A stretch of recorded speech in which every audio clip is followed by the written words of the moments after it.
नमस्कार।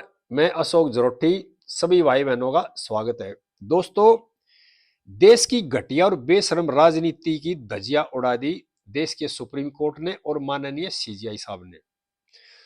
और माननीय सुप्रीम कोर्ट ने आज देश को बचा लिया है, इसलिए माननीय सुप्रीम कोर्ट को और माननीय सीजीआई साहब को सो सैल्यूट। मामला क्या था? यूजीसी मामले को लेकर के सुप्रीम कोर्ट में सुनवाई थी। सभी भाइयों से प्रार्थना है, वीडियो को आखिर तक देखें, ज्यादा से ज्यादा भाइयों को शेयर करें। जिस भाई ने चैनल सब्सक्राइब नहीं करा, क्या कृपया मेरे चैनल को भाई सब्सक्राइब भी कर ले। आज सुनवाई के दौरान सीजीआई साहब ने धज्जियां उड़ा दी सरकार के सॉलिसिटर जनरल की, बेशरम नेताओं की, जो चाहे सत्ता में बैठे हो या विपक्ष में बैठे हो। क्योंकि देश में उबाल आया हुआ है पिछले कई दिनों से यूजीसी नियम को लेकर के। सत्ता में जो बैठे लोग हैं उन्होंने भी बेशर्मी की हद कर रखी है, कोई मुंह नहीं खोल रहा। जो विपक्ष में बैठे उन्होंने भी बेशर्मी की हद कर रखी है, वो भी चुप है। क्यों? क्योंकि सभी बेशरम और घटिया राजनीति करने वाले नेताओं का स्वार्थ जुड़ा हुआ है। देश की जनता को गुमराह कर रहे हैं, देश के समाज को दो भागों में बांट रहे हैं, खिलवाड़ कर रहे हैं अपनी राजनीति करने के लिए, अपनी सत्ता में कायम रहने के लिए, सत्ता हासिल करने के लिए। इस मामले को लेकर के सीजीआई साहब ने ऐसी धज्जियां उड़ाई है आज सुप्रीम कोर्ट के अंदर, सत्ता पक्ष में बैठे हुए लोगों की भी और जो इनकी पैरवी कर रहे थे उनकी भी। समानता या अधिकार को सरकार खत्म कर रही है, ये कहा है माननीय सीजीआई साहब ने। और संविधान में सभी आदमी समान है, कानून में भेदभाव नहीं कर सकते। यानी कि समाज में और संविधान के मुताबिक सभी को समानता का अधिकार है, सभी आदमी समान है संविधान के हिसाब से। आप कानून बना रहे हो तो भेदभाव क्यों कर रहे हो? सॉलिसिटर जनरल की जुबान पर ताला लग गया, कोई जवाब नहीं आया इस बात को लेकर के। और समाज में भेदभाव ना हो, आपने पूरे समाज को क्रिमिनल बना दिया। यानी कि नियम और कानून ऐसे बनने चाहिए भी आपस में भेदभाव ना हो, लेकिन सरकार ने जो नियम बनाए हैं उसने तो एक जो सामान्य वर्ग है, एक समाज है, उसको क्रिमिनल बना दिया। इसमें जो जन्म लेगा वो तो क्रिमिनल होगा। इस तरह के एक्ट अंग्रेजों ने बना रखे थे, जो कई कौम थी उसमें शामिल कर रखी थी, ये आदतन अपराधी है। और इस तरह की धज्जियां उड़ाई है सीजीआई साहब ने कि सरकार के जो नुमाइंदे थे और जो इसमें अपील कर रहे थे, आज सुप्रीम कोर्ट में बहस कर रहे थे, उनकी जुबान में ताला लग गया। और सीजीआई साहब ने कहा कि उल्टी दिशा में चल रहे हो, सुल्टी दिशा में चल रहे हो, यानी ऊपर जाओगे नीचे जाओगे। पिछले कई दशकों से जो जाति के आधार पर लेकर के जो शोषण हो रहा था उसको खत्म करने का, जो भेदभाव था ना, उसको खत्म करने का समय आ गया है। यह मैं देशवासियों को बताना चाह रहा हूं। हमारे हरियाणा प्रांत में इस तरह कोई भेदभाव नहीं था जाति के आधार पर। कई राज्य हैं वहां पर जाति के आधार पर भेदभाव होता था, ये मैं भी मानता हूं।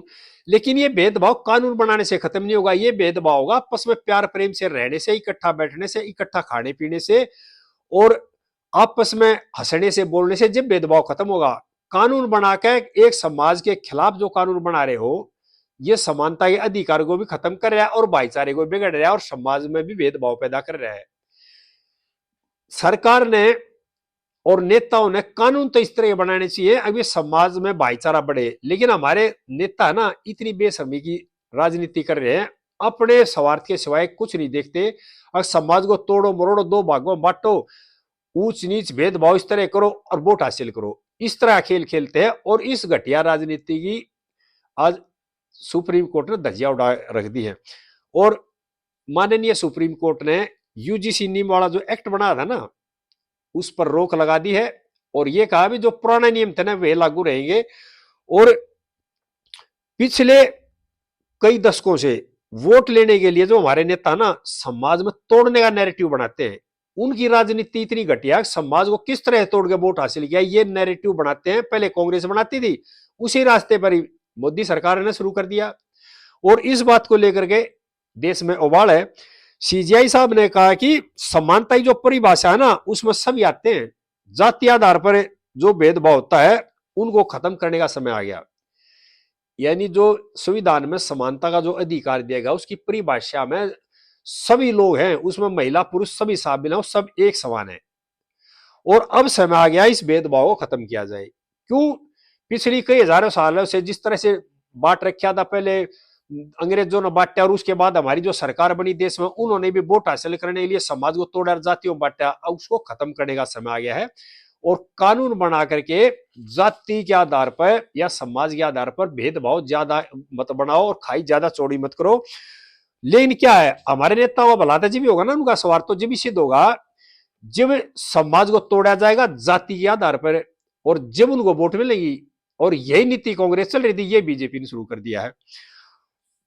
या मैं सभी देशवासियों को एक बात और बताना चाह रहा हूं, ये एजेंडा खाली वोट लेने तक सीमित नहीं है। इसके पीछे जो विदेशों में बैठे लोग हैं ना, और उनके जो प्यादे हमारे देश में बैठे जो वहां से पैसे लेते हैं, उनका एजेंडा भी यही है कि हिंदुस्तान के समाज को जाति के आधार पर तोड़ दो, बांट दो।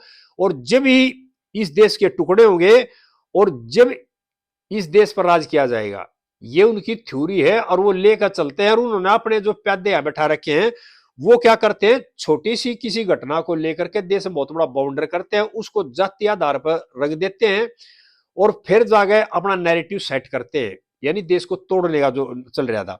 और ये जो सारा खेल है ना, ये जो जोर शोर से नहीं बैठा, वो चाह रहा है कि भारत के समाज को जाति के आधार पर किस तरह बांटा जाए। और वो क्या देता है, जो बड़े बड़े लोग हैं ना, उनको पैसे देता है। वो अपने स्वार्थ सिद्ध करने के लिए, पैसा लेने के लिए हमारे साथ ये खेल करते हैं। नैरेटिव सेट किया जाता है अगर देश को तोड़ने के लिए किस आधार पर कैसे तोड़ा जाए। जिस तरह से ये जो नियम बना है, और इस नियम को लेकर के जब देश में उबाल आना शुरू हुआ, तो हमारे देश के जो नेता है ना, एक नेताजी हैं उत्तर प्रदेश से, जिनके खिलाफ आरोप भी लगे थे, पहले भी क्रिक कराई थी इन्होंने। अब वो क्या कर रहे हैं, लोगों के सामने दिखावे के लिए तो ये कर रहे हैं कि भाई एक नियम गलत बना दिए, लेकिन उनका खुद का सगा बेटा मेंबर ऑफ पार्लियामेंट है, वो इस कमेटी में जो यूजीसी के नियम बने थे उस कमेटी में सदस्य था। यानी देखो देश की जनता को कितना गुमराह किया जा रहा है।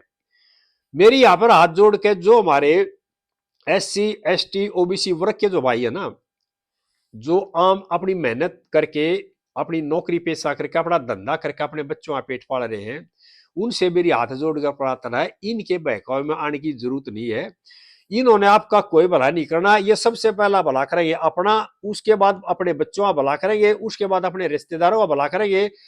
आपके हिस्से में मलाई आने वाली नहीं, मलाई खाएंगे, खुद वोट लेंगे आपसे, भाईचारा बिगाड़ेंगे आपका, और आपको एक तरह से प्रयोग करेंगे अपनी सत्ता में बैठने के लिए, अपनी सत्ता इथाने के लिए।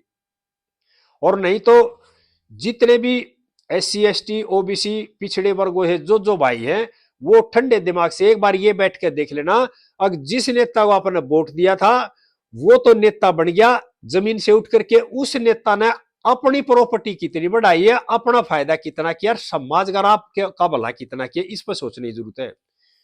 और हमारे देश में क्या कहानी है, देश की जनता को गुमराह किया जाता जाति और समाज के आधार पर वोट लेने के लिए खाली।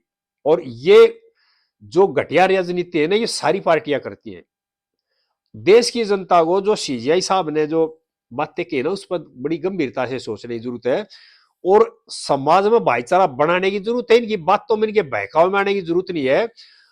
और विद्यार्थी जो है ना, उनकी कोई जाति धर्म स्तर नहीं होते, वो सब इकट्ठे बैठ के खाते हैं, इकट्ठे बैठ के हंसते खेलते हैं, इकट्ठे गेम खेलते हैं, इकट्ठे एक हॉस्टल में रहते हैं।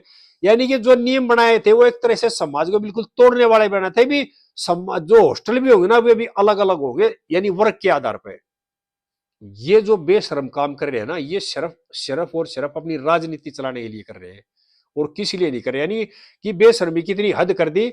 और जो जितने भी बुद्धिमान बैठे थे, या मैं कह रहा हूं जो RSS से बड़े बड़े पदों पर बैठे लोग, उनसे भी मेरा आवेदन है, और जो विपक्ष में बैठे उनसे भी है, कब तक इस देश के समाज को तोड़ के वोट लेते रहोगे। अगर देश में एक चिंगारी भड़की तो फिर आप लोग कहां जाओगे। अब देश के नौजवानों से मेरी प्रार्थना है, इनको बहुत समझने की जरूरत है। ये जो राहुल गांधी लेके घूम रहा था ना संविधानिक किताब और नारे लगा रहा था, अब बिल्कुल चुप है। और सारे नेता, चाहे सत्ता पक्ष के विपक्ष के किसी पार्टी का हो, कोई नहीं बोल रहा। क्यों? सबका अपना स्वार्थ जुड़ा हुआ है, सबको बेरा है। अगर देश में वोट जब मिल रही, देश में सत्ता मिल रही, जब देश की जनता को, देश के समाज को तोड़कर टुकड़ों में बांटोगे। और टुकड़ों में बंटने से टूटने से किसका नुकसान है? आम जो 95% 96% लोग हैं जो कि अपनी मेहनत मजदूरी नौकरी पेशा अपनी खेती बाड़ी करके अपने घर का गुजारा चला रहे हैं। जो सत्ता में बैठे लोग हैं वो मुश्किल से 1% भी नहीं है, लेकिन वो खेल किस लिए कर रहे हैं, तोड़ किस लिए रहे हैं समाज को? सिर्फ वोट लेने के लिए, सत्ता में बैठने के लिए, कुर्सी पे बैठने के लिए। और सीजीआई साहब को फिर सौ सलाम भाई, जिन्होंने देश को बचा लिया। और सभी देशवासियों से प्रार्थना, इस विषय पर बहुत गंभीरता से सोचने की जरूरत है और जाति के आधार पर, वर्ग के आधार पर बांटने की जरूरत नहीं है। आम आदमी ने मेहनत करके अपना गुजारा करना पड़ेगा। इनकी बातों में आके, इनकी नारों में आकर के उत्तेजित होने की जरूरत नहीं है, क्योंकि इन्होंने सिर्फ सोचना अपना और अपने बच्चों का भला, आपके बारे में और किसी भी सामान्य वर्ग के बारे में, ओबीसी एसटी किसी वर्ग के बारे में न सोचने की चिंता नहीं है इनकी। इनकी चिंता अपनी और अपने बड़का की और अपनी संपत्ति की। आगे इस तरह बातें फिर बताता रहूंगा। जय हिंद देशवासियों।